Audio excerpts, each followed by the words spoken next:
everybody, welcome back to the channel, and we're going to call this Firewood Friday. So I'm up here at Uncle Edmund's, and I got a log on the bucking station here, and this is just a one-man operation. I'm not here to do super production. The splitter sure will. This Easton May 2228, we're just extremely happy with it. So we're just running it up a conveyor into these IBC totes and just letting it fall in loosely, and we'll stack it. We'll let it go a little bit above before we tarp it. So I figure you're probably getting close to 1/4 of a cord, somewhere in that neighborhood. If anybody does this, let me know in the comments what you think you're getting in a 250-gallon IBC tote, just letting it fall in, not tightly stacked. Because if you tightly stack it, you'll get a lot more wood in it. So we'll take a little look around here, and we've had a lot of trees come down through storms and stuff. So we're trying to turn all this stuff into firewood, and I got a bunch of rounds cut here, and it's just a beautiful day. It's very sunny, but there's a nice breeze blowing, so this all needs plucked out of here. Bring my chipper over, get rid of this brush, because we want to get this all cleared out, and eventually we're going to take the firewood splitting area from there all the way back into here. And this is an old abandoned strip mine. This is a worthless piece of land, and this is why today that they are so strict with any mining operations. This hole was dug, probably 80 years, 70 years, whatever it was, and there was no laws, and when they were done, they just left it just like this. Big dangerous cliffs, and so, and there's coal laying everywhere, slate, and that big pile right there is basically the overburden. So it's like you digging a hole in your yard and you never put it back. So it's going to work out perfect for doing some firewood. And then the solar kiln we're talking about, we're going to put it somewhere in this area here, so it's facing due south, and the sun will definitely be able to come in the canopy here because we got a lot of this cleared out. But I think the firewood splitting, I think we're thinking about coming back where it's a little bit shadier and put up one of them somewhere in here. Put up one of them VersaTube RV carports, or RV ports, whatever you want to call it. And then that way it'll be out of the weather. The splitter will stay perfectly dry. And then this area back in here, we could store the firewood, let it dry back in here. And then this will be just a lot of nice open area here, so we can do some lumber drying. But we're going to go ahead and get things started here and make some firewood.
That works out pretty good. Just set it on that table and you're not cutting into dirt. You're not bent over. Very comfortable. The excavator puts them on there, or Eddie's machine, and I kind of like it. Then the other feature I'll show you here.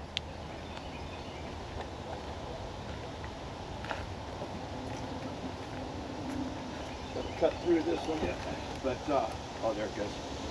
You can literally roll them on this table here, and it's not, you're not picking nothing up. You bring the lift table up to it and you're set. So let's split this up.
Not bad for a couple minutes worth of work, and that tote is slowly filling up.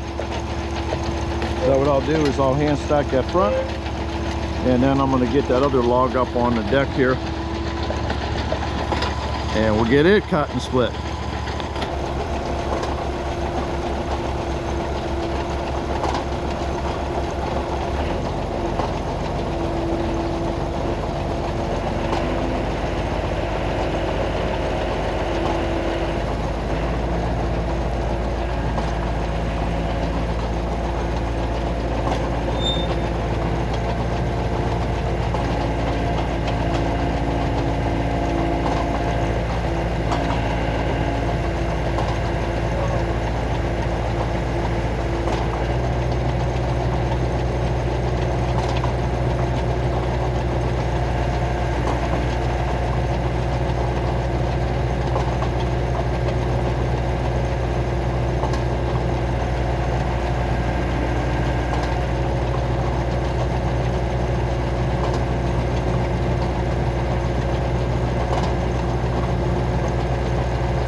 All right, I got two different methods that I can use to mark my firewood. One is this Mingo. I like this thing. Some people either like these or totally hate them. It basically uses paint marker, and every time this wheel comes around, this one happens to be set up for 16-inch. So every time the wheel comes around, there's a little cam here and it sprays the paint. So I'll show you this, and you want to start on the end where it's going to just spray. So you want your first little dot right there. So you can easily go down the log, matter of seconds. And we have another way. And I can use a little Donnie, and this is a magnet that holds this little marker on it. So here's how this works. You hold it on the end of the log, you make a score, you go to the next one, you make a score, next one, and then you just keep working your way down the log. And the amazing part is, everywhere it's making a cut, there's a dot. So these are probably within a 1/16 of each other. So two great ways to mark firewood, or you can just have a stick. That works good. So ideally you can cut these into 10-foot lengths. These are small pieces, so I'll let them fall on the ground, roll them over to the lift table, then the rest I can just buck on the table, and then the very last one, it will just fall off the end, but not a big deal. But it just keeps you out of the dirt. It keeps your chains much sharper, much longer. So we'll go ahead and buck this one up.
I got a little bit done.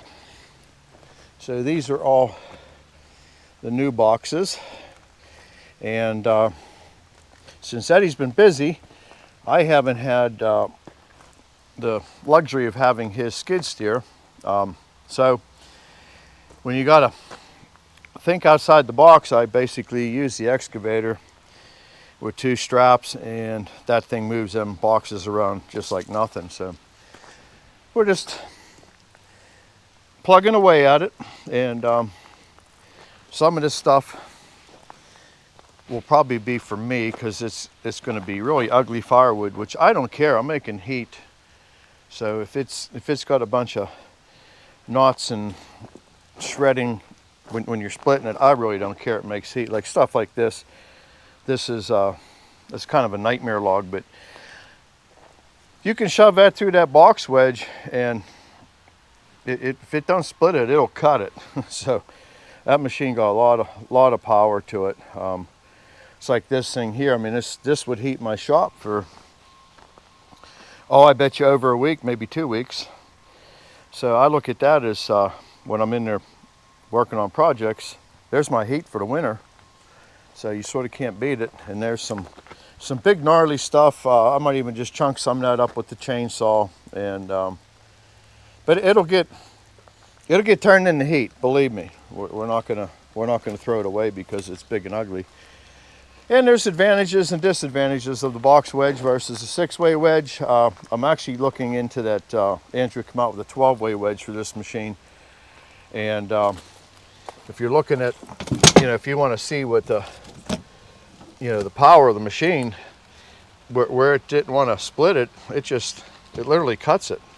So, and it does make a little bit of a mess, but I got to get something to put underneath there. But with this conveyor, you can't shove a tote under it as easy as you can the ones without the conveyor. So we're just going to yank the machine out of the way and clean it up with the bucket. That'll be the easiest method. But the bucking station's working out very well, and you can see cut a decent amount of firewood here. So if you put your mind to it, you can get something done in a hurry. But hey, thanks for coming along. And this isn't going to be a main part of our channel. A lot of people had complained about, even when I was doing cleaning at the mill. I'm bringing you along for everything I do to keep the sawmill and what we do. This is part of my life, stuff I do. So I'm bringing you along, and the firewood will be beneficial for all of us, heating, and and this is the perfect place to do it. So, and this concludes the Firewood Friday edition of Bus Motor Production. So I'm glad you come along. If you liked it, please hit the like. And if you have anything in the comments to tell me, we're not trying to turn this into a firewood business.